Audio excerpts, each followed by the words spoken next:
Brock, thank you so much, Madam Chair.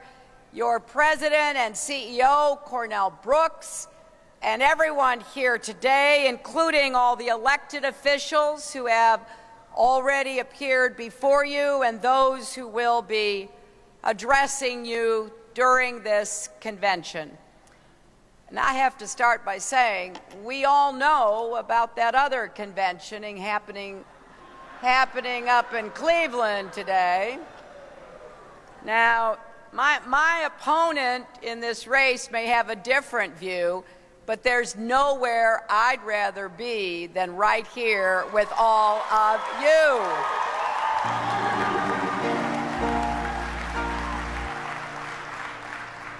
For more than a century, you've been on the front lines, pushing America to become a better, fairer country.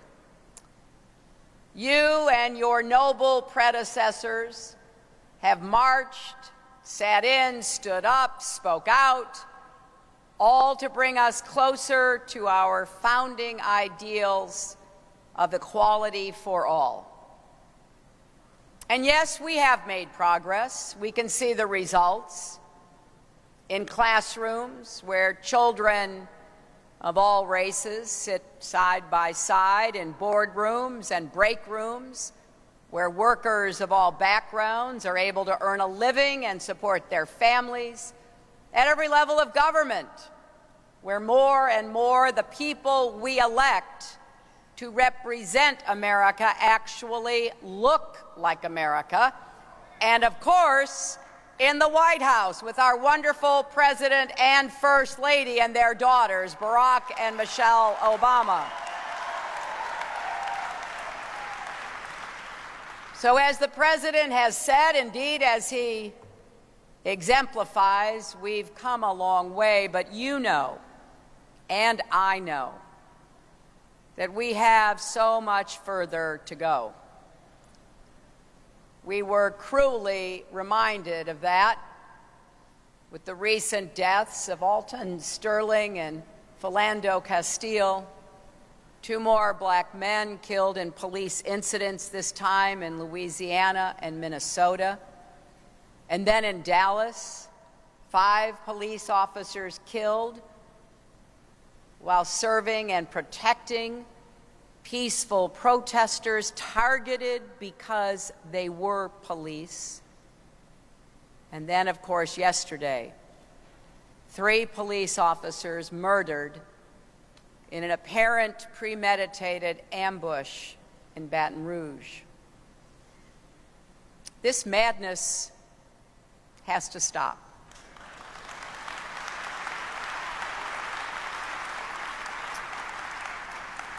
Watching the news from Baton Rouge yesterday, my heart broke. Not just for those officers and their grieving families, but for all of us. We have difficult, painful, essential work ahead of us to repair the bonds between our police and our communities, and between and among each other. We need one another to do this work, and we need leaders like the NAACP. We need police officers to help us make progress. These murders threaten all of that. Killing police officers is a terrible crime. That's why our laws treat the murders of police so seriously, because they represent the rule of law itself. If you take aim at that and at them, you take aim at all of us. Anyone who kills a police officer and anyone who helps must be held accountable. And as president, I will bring the full weight of the law to bear in making sure those who kill police officers are brought to justice. There can be no justification, no looking the other way. We all have to make sure and pray it ends. The officers killed yesterday in Baton Rouge were named Montrell Jackson, Matthew Gerald, Brad Garofalo. When they died, they were responding to a call about a man with a gun. How many families, how many more families would be paying the price if we did not have brave men and women answering those calls? That's why I'm haunted by the image of what the officers in Dallas were doing when they died, protecting a peaceful march, talking with the protesters. Where would our democracy be without courageous people willing to do that? So we all need to be partners in making law enforcement as secure and effective as it needs to be. That means investing in our police, in training on the proper use of force, especially lethal force, how to avoid using force to resolve incidents.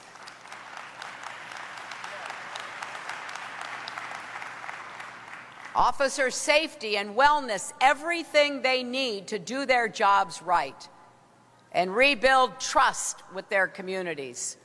I've said from the beginning of my campaign that will be my priority as president.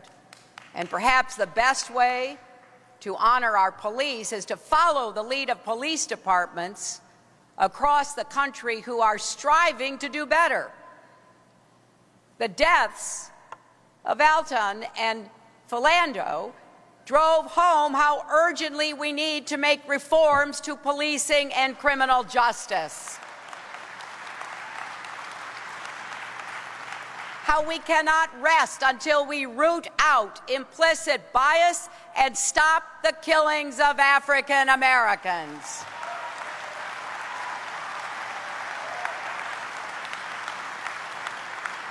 Because there is, as you know so well, another hard truth at the heart of this complex matter. Many African Americans fear the police. I can hear you. Some of you in this room. And today there are people all across America sick over what happened in Baton Rouge and in Dallas, but also fearful that the murders of police officers means that vital questions about police-community relations will go unanswered. Now that is a reasonable fear, isn't it? And all of this tells us very powerfully that we have to change. Many police officers across the country agree with that. But it can only happen if we build trust and accountability. And let's admit it, that gets harder every time someone else is killed. So now is the time for all good people who agree that these senseless killings must end to stand up, speak out loudly and clearly. I know that the NAACP and so many of you individually will do all you can to help our nation heal and start the work together to meet these challenges. We must reform our criminal justice system because everyone is safer when there is respect for the law and when everyone is respected by the law.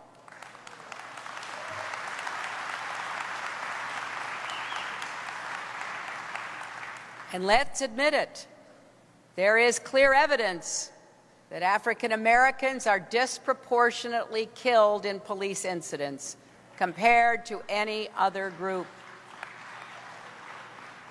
And African American men are far more likely to be stopped and searched by police, charged with crimes, and sentenced to longer prison terms than white men convicted of the same offenses. These facts tell us something is profoundly wrong. We can't ignore that. We can't wish it away. We have to make it right. That means end-to-end reform in our criminal justice system, not half measures, but a full commitment with real follow-through. That's why the very first speech I gave in this campaign back in April of 2015 was about criminal justice reform. And the next president should make a commitment to fight for the reforms we so desperately need, holding police departments like Ferguson accountable.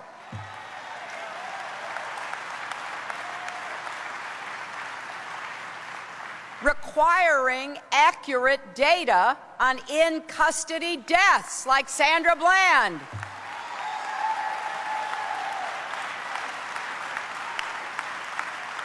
Creating clear national guidelines on the use of force, especially lethal force. Supporting independent investigations of fatal encounters with the police. So I pledge to you, I will start taking action on day one and every day after that until we get this done.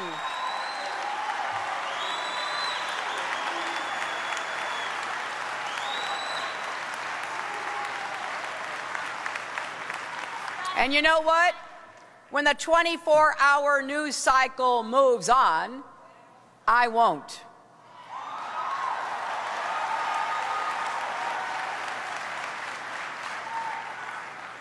This is too important. This goes to the heart of who we are. This is about our character as Americans.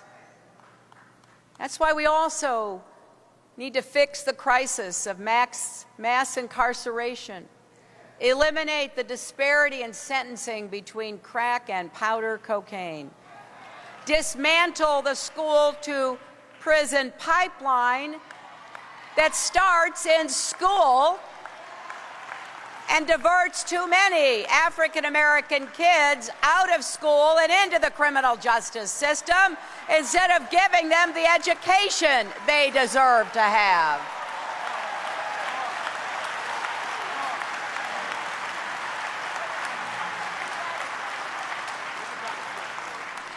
And we need to do, all of us need to do, and I look forward to working with the NAACP, we need to do a much better job helping people who have paid their debt to society find jobs and support when they get out.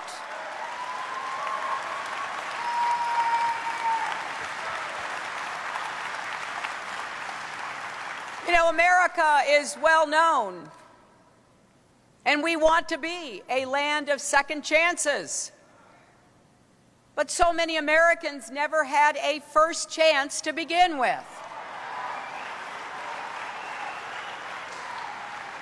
So let's give everyone a fair chance at rebuilding their lives. As Abraham Lincoln said, give everyone a fair chance in the race of life. My plan would make significant investments in reentry programs for those formerly incarcerated. And I will ban the box in the federal government.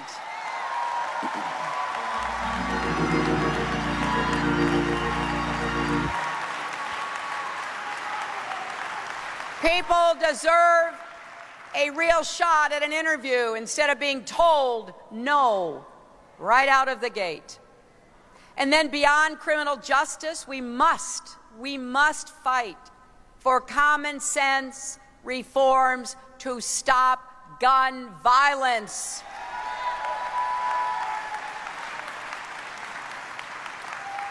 This is by far, gun violence, by far the leading cause of death for young African American men, outstripping the next 9 causes of death combined. The wrong people keep getting their hands on guns. And not just any guns, military weapons, like the kind the Dallas shooter had, which allowed him to outgun the police. That's why the Cleveland police yesterday demanded that the state suspend the open carrying of weapons on the streets during the Republican National Convention. And last week, the extraordinary, inspiring Dallas Police Chief, Chief Brown, told lawmakers, "Do your job, we're doing ours," he said. He's right when he went on to say, "We're putting our lives on the line." We've got to do better, and people who should care about protecting police officers should be committed to getting assault weapons off the streets to start with.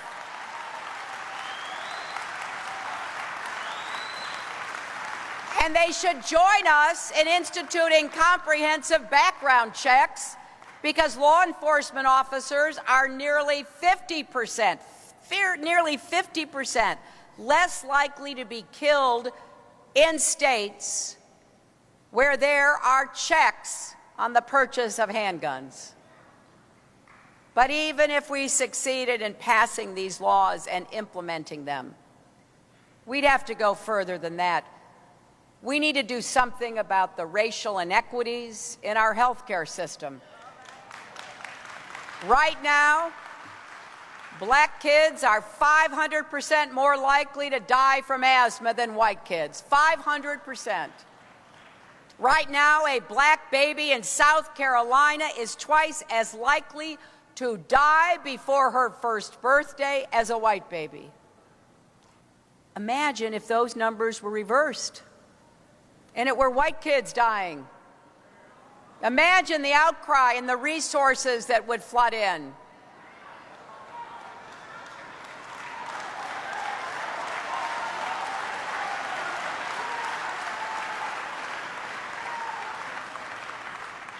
And let's do everything we can to create more jobs in places where unemployment remains stubbornly high after generations of underinvestment and neglect. I'm a big fan of Congressman Jim Clyburn's 10-20-30 plan, steering 10% of federal investments to neighborhoods where 20% of the population has been living below the poverty line for 30 years. That should go nationwide, because the unemployment rate among young African Americans is twice as high for young whites. And because of that, my plan also includes $20 billion aimed specifically at creating jobs for young people. If you don't get that first job, it's hard to get the second job, and it's hard to build a solid financial base. And because of the Great Recession, we have so fallen back. The median wealth for black families is now just a tiny fraction of the median wealth for white families.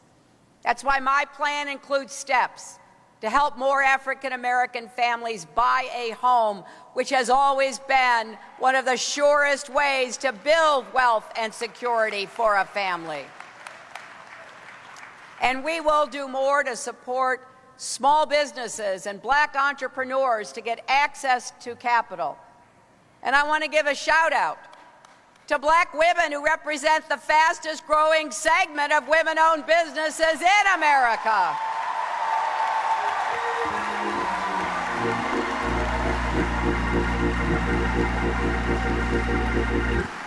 I want to unleash all of that energy and all of that talent. We need to view these issues also as part of the struggle for civil rights. Rosa Parks opened up every seat on the bus. Our challenge now is to expand jobs so everyone can afford the fare.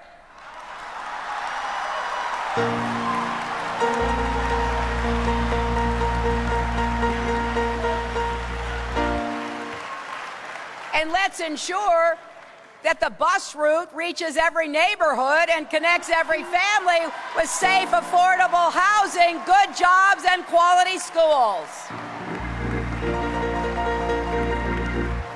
Now, I know none of this will surprise those of you who know me. I do have a lot of plans.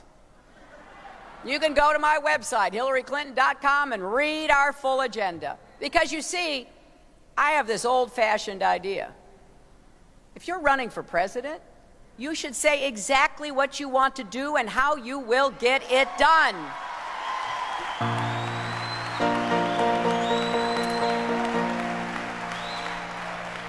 I do sweat the specifics because I think they matter.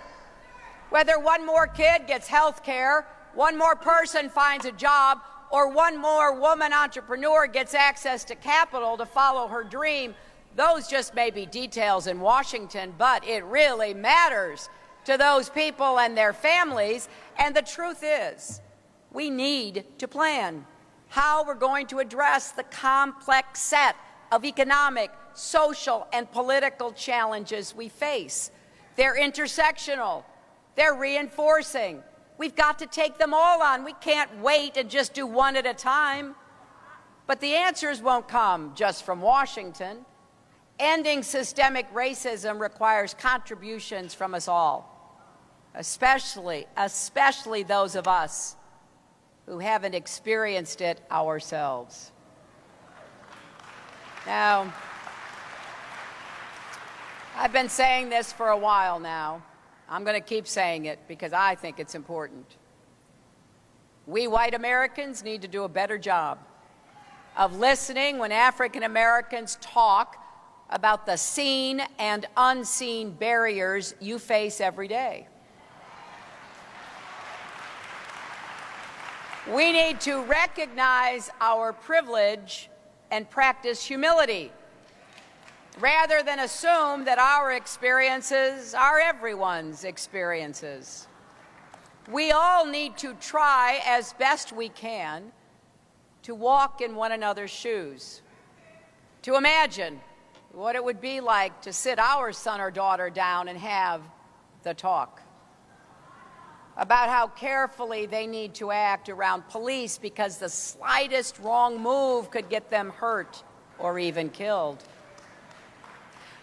Let's also put ourselves in the shoes of police officers, kissing their kids and spouses goodbye every day and heading off to a dangerous job that their families pray will bring them home safe at night. Empathy works both ways.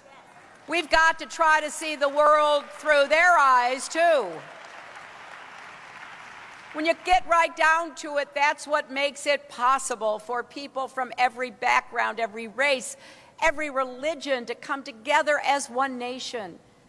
It's what makes our country endure. And in times like these, we need a president who can help pull us together, not split us apart.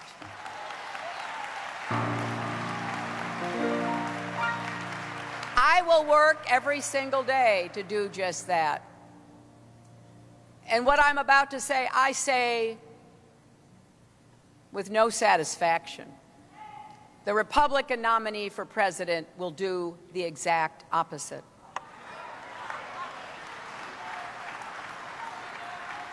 Now, he might say otherwise if he were here, but of course he declined your invitation.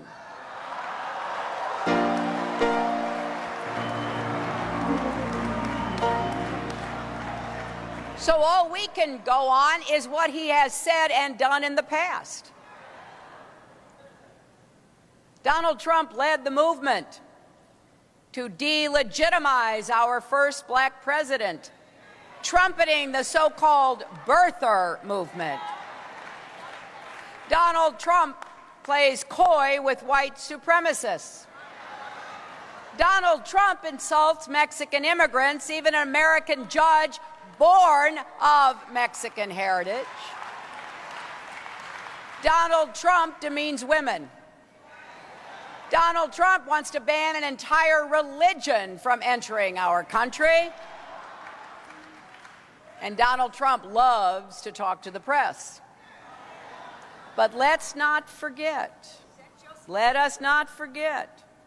the first time Donald Trump was quoted in the New York Times was in 1973, when the Justice Department went after his company for refusing to rent apartments to African Americans.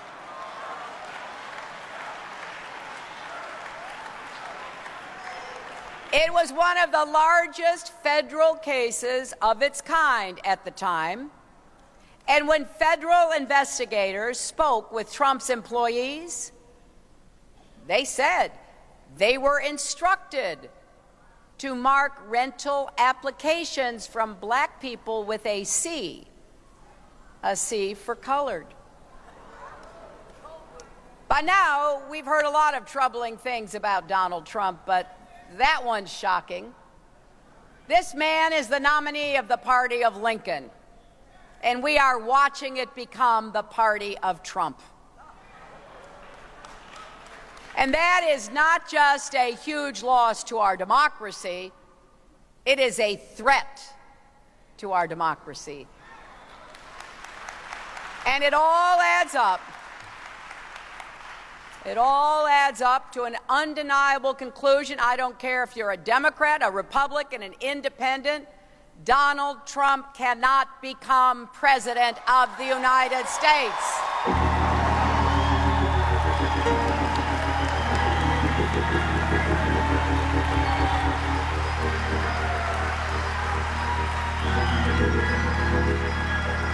And you know,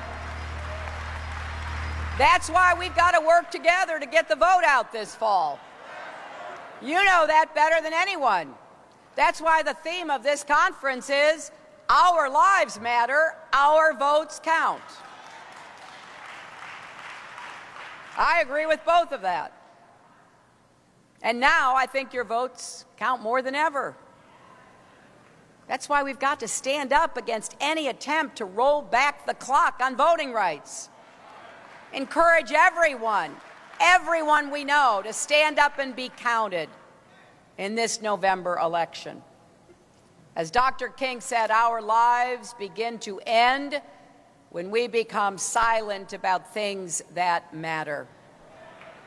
None of us can afford to be silent with so much at stake. That's why here today I am pleased to announce a nationwide drive to get 3 million people to register to vote and commit to vote in this election.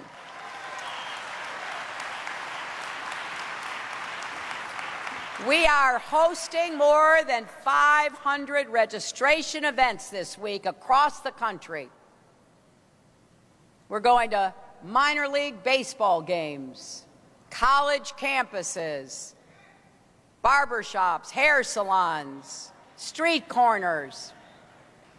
And with those we cannot connect with in person, we've created an online one-stop shop voter registration tool in English and Spanish. And my team in Ohio wanted me to make sure you all know we are hiring.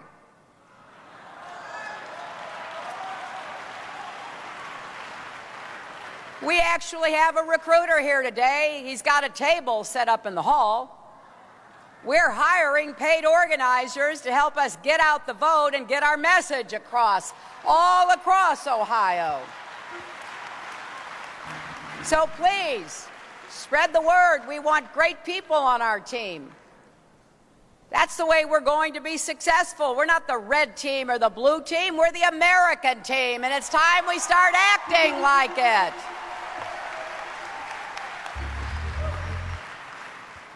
I have no doubt we can rise to meet these challenges if we stand together. No doubt at all. And if we are looking for inspiration, let's go to one of the officers killed yesterday. 10 days ago, Montrell Jackson, a young African-American police officer in Baton Rouge, posted a message on Facebook. He wrote so honestly and powerfully about the struggle of being black and wearing blue in today's America. I'm tired, physically and emotionally, he wrote. In uniform, I get nasty, hateful looks. And out of uniform, they consider me a threat. He went on, "These are trying times. Please don't let hate infect your heart. I'm working in these streets. So any protesters, officers, friends, family, or whoever, if you see me," Montrell said, "and need a hug or want to say a prayer, I got you."